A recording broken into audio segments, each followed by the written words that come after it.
Salam jumpa pemirsa, bagaimana kabar Anda hari ini? Saya Astia Dika, selama 24 menit ke depan akan kembali menemani Anda menyaksikan program Daai Mata Hati. Menghadirkan beragam liputan tentang nilai-nilai kehidupan, mengajak pemirsa untuk memaknai kehidupan dan melihat sekitar kita dengan mata hati. Berikut kisah-kisah menarik yang akan kami sajikan untuk hari ini.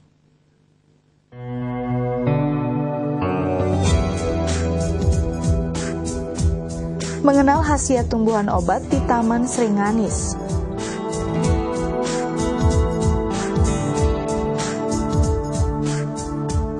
Keteguhan hati Ane pada anak-anak hidrosefalus.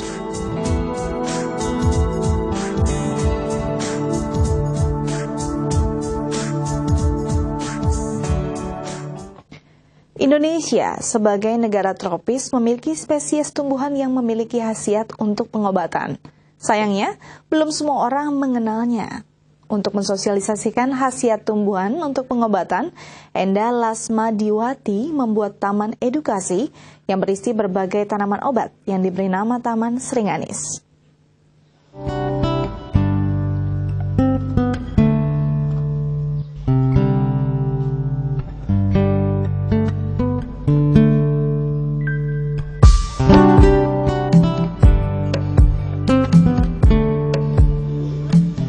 Beragam tanaman tumbuh subur di Indonesia, hampir sebagian besar dapat dimanfaatkan menjadi obat atau jamu.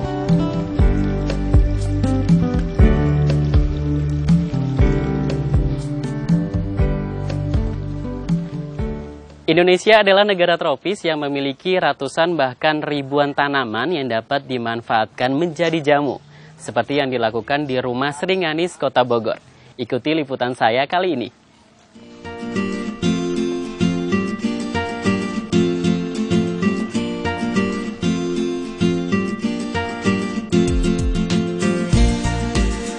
Rumah Sringanis adalah rumah edukasi yang melestarikan tanaman obat yang kemudian akan diproses menjadi jamu.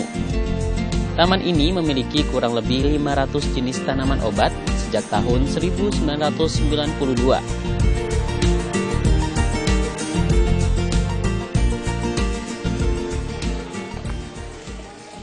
Pagi Ibu. Pagi. Aduh, apa kabar? Baik Ibu. Ibu Endah, aku mau nanya dong tentang tujuan Ibu Endah mendirikan Taman Sringanis ini seperti apa dan kenapa? Ya, supaya masyarakat bisa belajar tentang tanaman obat secara jelas, secara gratis, secara seneng, juga sekalian langsung beli jamunya, langsung mengerti contoh-contohnya, ada jamu-jamu dan sebagainya, supaya mereka bisa mandiri dalam berkesehatan dengan jamu. Bu Endah, aku mau nanya tentang tanaman obat yang ada di Taman Sringanis ini. Apakah semua berasal dari Indonesia, Ibu? Iya, 100% Indonesia. Dari berbagai daerah, di waktu saya mengajar akupresur dan ramuan ada ke Lombok, ada ke Sumbawa, ada ke Aceh, saya bawa dari sana. Setelah pelatihan selesai, tanaman yang dari sana saya bawa pulang sini. Saya tanam untuk tanam di sini sebagai taman toga atau taman percontohan tanaman obat.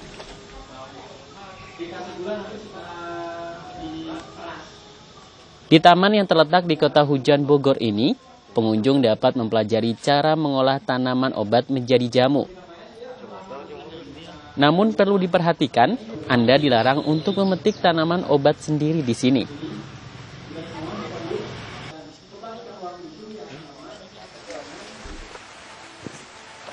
Setelah tadi banyak berbincang dengan Ibu Enda, tak lengkap rasanya apabila Anda mengunjungi Taman Sringanis tidak ikut membuat jamu. Ikuti saya untuk membuat jamu kali ini.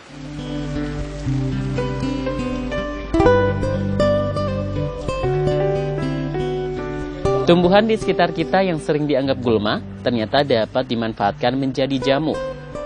Salah satunya yaitu tumbuhan meniran yang dapat menambah daya tahan tubuh.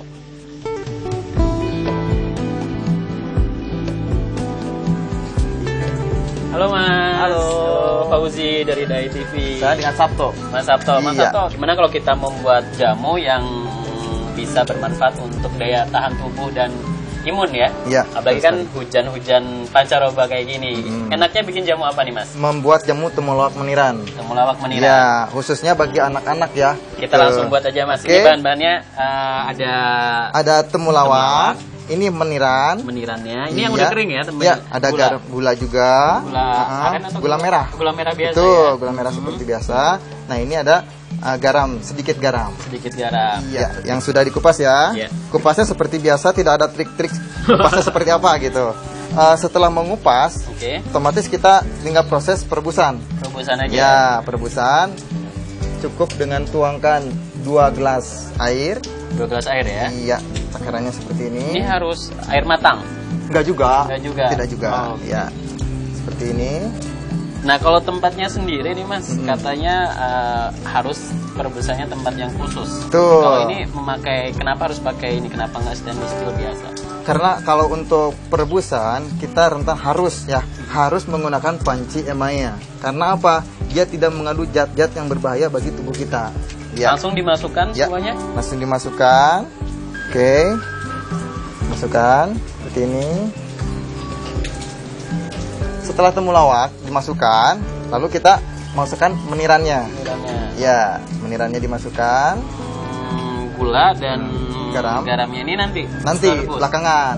Oke, waktunya ya. kita rebus. Setelah itu baru dimasukkan bahan-bahan yang lain seperti Garam. gula dan juga garam. Iya, betul. Ayo Mas, kita rebus. Ya. Nah, berarti ya. Oke. Ya. Oke, Mas Fauji. Tadi kita sudah melalui proses mencuci, memotong, dan sekarang kita proses merebus. Merebus. Oke. Oke. Iya. Langsung aja Caranya. ya. Ya, caranya nyalakan dulu api. Ya, dengan api yang kecil. Api yang kecil. Api yang kecil. Memberikan sedikit garam. Garam. 1 ujung sendok teh. Oh. Iya. Fungsinya garam di sini untuk? Fungsinya yaitu mengeluarkan zat-zat yang ada di dalam temulawak dan meniran sendiri. Oh, oke. Nah, oke. Kalau ininya? Gulanya nanti Gulanya? belakangan. Gulanya Soalnya kenapa? belakangan. Soalnya kenapa? Gula ini justru menghambat pengeluaran zat-zat yang ada dalam temulawak dan meniran tersebut. Oke. Sepertinya udah 15 menit, otomatis sudah matang. Dilihat ada penyusutan. Oke. Udah mulai sedikit Ya, ya, udah ternyata mulai airnya sedikit. tadi kan 2 gelas kayaknya udah mulai sedikit nih. Iya, betul. Oke. Sekarang kita bisa langsung tuangkan ke gelas. Ke gelas. Oke. Oke, siap. Iya. Kalau kayak gini kita saring dulu ya sebenarnya. Ya. Nah, ini proses gulanya ini, alangkah baiknya di gelasnya aja, nanti tinggal aduk. Wah, kayaknya enak nih. Hujan-hujan di Jakarta, di Bogor ya khususnya. Ya. Minum jamu ini. Wah, gimana kalau kita nyicipnya di luar? Oke, siap. Ayo.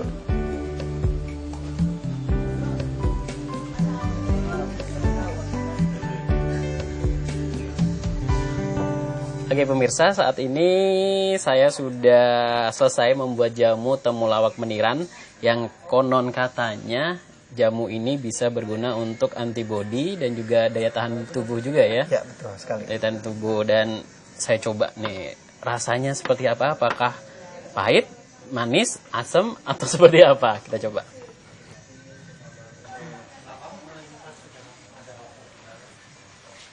Pemirsa, ternyata temulawak meniran ini berbeda dengan jamu-jamu yang mungkin masyarakat kenal di luar sana, yang mungkin banyak yang tahu jamu itu pahit. Kita tanya ya, Mas, jamunya ini ternyata enak ya ternyata. Ya. Kenapa tuh Mas? Oke, di sini kita merubah image.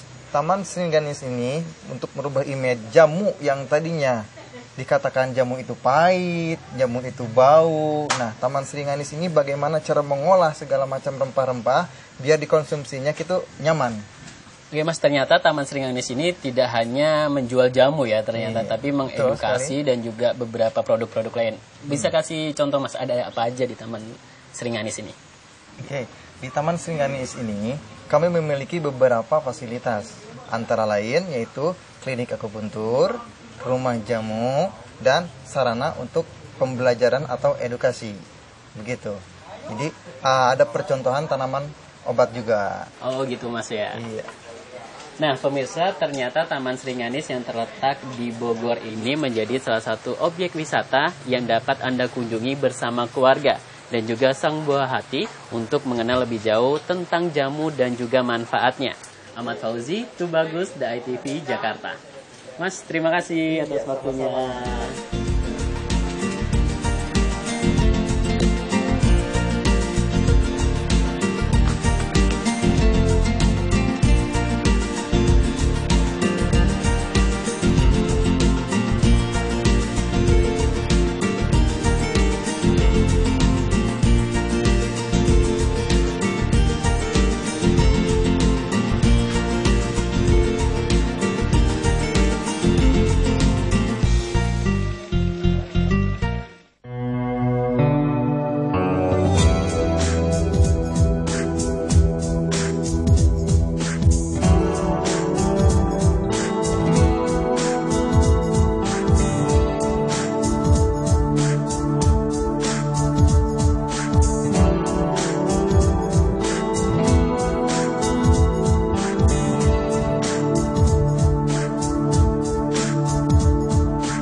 Sebagai sosok yang kerap tampil di panggung hiburan, tak lantas membuat Ana Avanti lupa dengan keadaan sekitarnya.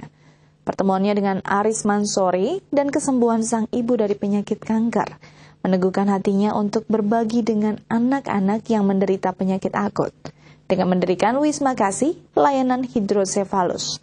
Cemooh hingga empati ia dapatkan dalam perjalanan merintis Wisma Kasih. Namun hal tersebut tak membuatnya gentar, bahkan makin membuatnya tertantang untuk berbagi kebahagiaan dengan sesama.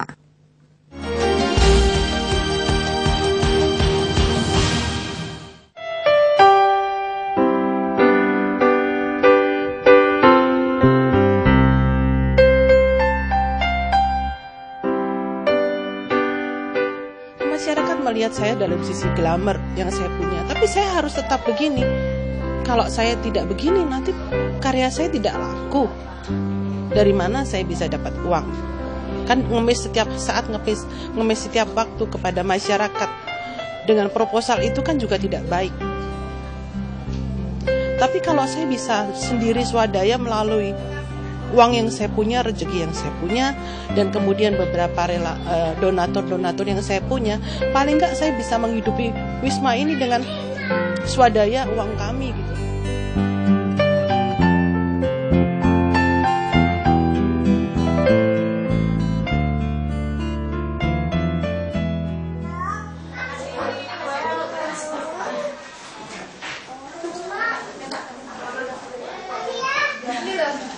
Loh, halo, apa kabar dengan Cinta? Halo. Ya ampun, halo. Halo. Bikinin dia. Halo. Kehidupan dunia selebritas yang penuh glamor tak menutup mata Ana Avanti untuk berbagi dengan anak-anak penderita hidrosefalus dan anak-anak dengan penyakit akut dari keluarga prasejahtera. Kesembuhan sang ibu dari penyakit kanker membuat Ana berjanji pada Tuhan untuk bisa berbagi dengan mereka yang membutuhkan sebagai bentuk rasa syukurnya. Wow, Nias. Dari Nias? Udah dari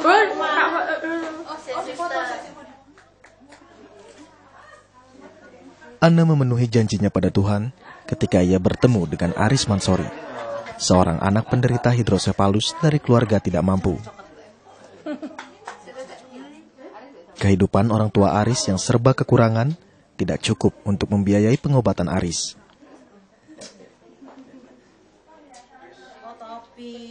Kehidupan Aris yang prihatin itu semakin memantapkan Ana untuk memenuhi janjinya pada Tuhan untuk berbagi. Ini adalah anak pertama saya yang ketika itu berusia 6 bulan dan saya merasakan bahwa Aris ini menjadi pembuka jalan buat teman-temannya yang lain gitu. Dan pada saat itu sebenarnya saya hanya menyumbang 100.000 melalui sebuah media, di mana pada saat itu hanya murni ingin menolong. Tapi tidak taunya Aris kecil ini dikira 100.000 itu untuk menyewa mobil. Dan kemudian datanglah Aris ini di depan rumah saya. Kemudian pada saat itu kepalanya besar sekali. Lalu saya masukkan tangan saya di dalam tangannya dia.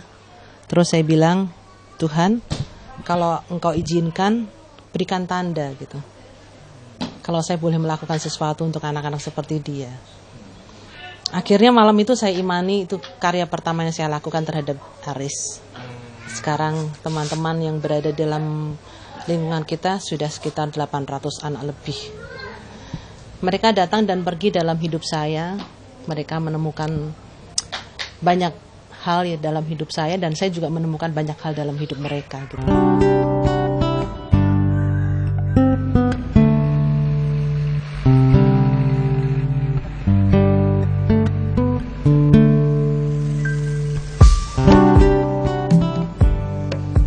Tahun 2000, Anne memulai langkahnya dengan menyewa sebuah rumah di kawasan Sanggung Barat, Semarang, Jawa Tengah, sebagai rumah singgah bagi anak-anak penderita hidrosefalus. Mereka datang dari berbagai daerah di Indonesia untuk berobat di rumah sakit di kota Semarang.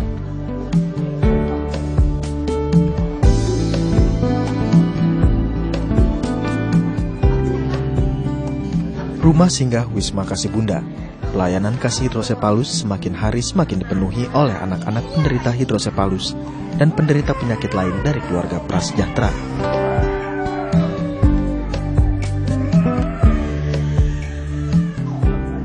Tidak pernah ada penolakan terhadap mereka.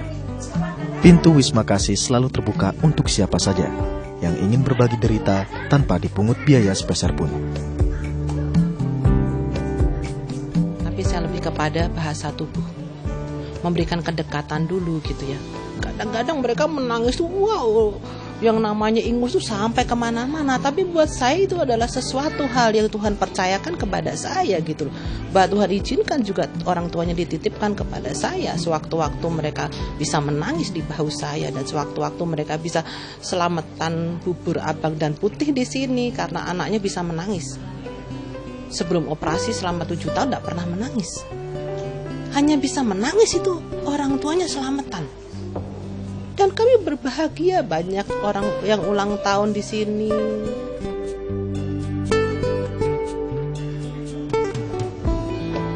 Niat baik tidak selalu mendapat tanggapan baik.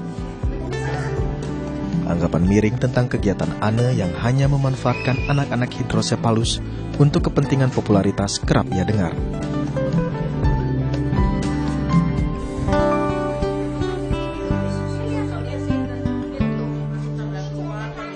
Hinaan, cemooh, serta tanggapan miring tak lantas membuat Anne berhenti untuk berbagi.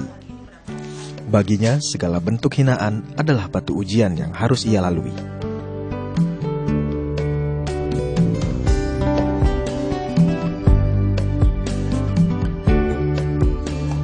Tidak perlu, karena kita akan kehabisan waktu.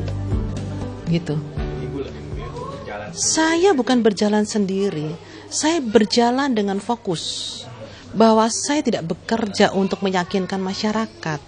Saya bekerja untuk pasien-pasien yang datang ke Wisma kami dengan satu tujuan, bahwa mereka ingin kami membantu tanpa birokrasi, cepat, tanggap, dan mereka tidak perlu memikirkan biaya datang dari mana gitu.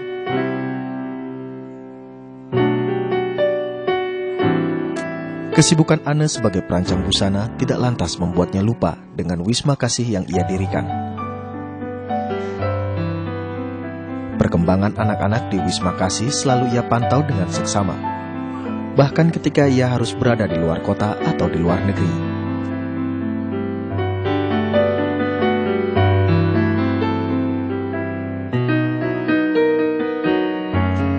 Bagi anak-anak di Wisma Kasih, sosok Anne adalah ibu yang sangat perhatian dan menyenangkan. Sedangkan bagi orang tua, Anne adalah sosok yang selalu ada ketika tak ada lagi tempat untuk berkeluh kesah dan tak ada lagi tempat untuk bersandar. Sebuah bahu untuk ibu-ibu yang ingin mencurahkan hatinya kepada saya. Walaupun orang mengatakan action dan lain sebagainya, biarlah itu menjadi rahasia saya dan Tuhan yang saya pertanggungjawabkan pada hari akhir saya. Dan saya tidak menuntut orang untuk mengetahui bahwa apa yang saya lakukan ini benar adanya. saya biarkan semuanya itu berjalan dengan fokus yang baik. Bahwa saya bekerja untuk pasien, bukan untuk orang-orang yang tidak pernah membantu kami tapi menyudutkan kami. Itu nggak masalah buat saya. Ketahuannya umur 2 bulan. 2 bulan itu saya bawa ke dokter. Dibilangnya ini cenderung ke hidrosefalus, sebaiknya dirujuk ke Semarang kan. Terus baru saya bawa ke sini itu umur 7 bulan. Saya nggak sengaja itu baca koran bekas bungkus makanan itu. Waktu saya baca ada Wisma Kasih hidrosefalus Bu Ana Avanti. Terus saya coba telepon ke sini. Itu ternyata pihak sini ya coba bawa ke sini, siapa tahu kita bisa bantu. Saya bawa ke sini tuh. Kalau buat saya kan biasanya kalau orang punya anak yang nggak benar atau cacat itu kan sering dikucilkan. Itu saya juga di rumah tuh mengalami kayak gitu. Kalau di sini kan kita saling berbagi cerita. Terus kayak kita tuh punya teman, ternyata nggak cuma saya aja yang seperti ini, ternyata masih banyak yang lain. Jadi kita di sini bisa saling tukar cerita.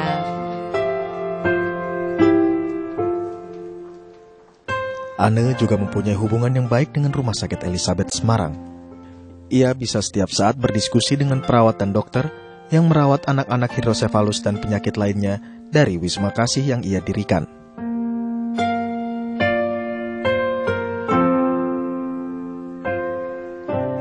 Untayan doa dan empati untuk anak-anak yang sedang berjuang melawan penyakitnya selalu meluncur dari bibir Anu. Walau tak banyak yang bisa ia lakukan, namun kehadiran dan kepeduliannya bisa meringankan penderitaan anak-anak dan keluarganya untuk mengupayakan kesembuhan.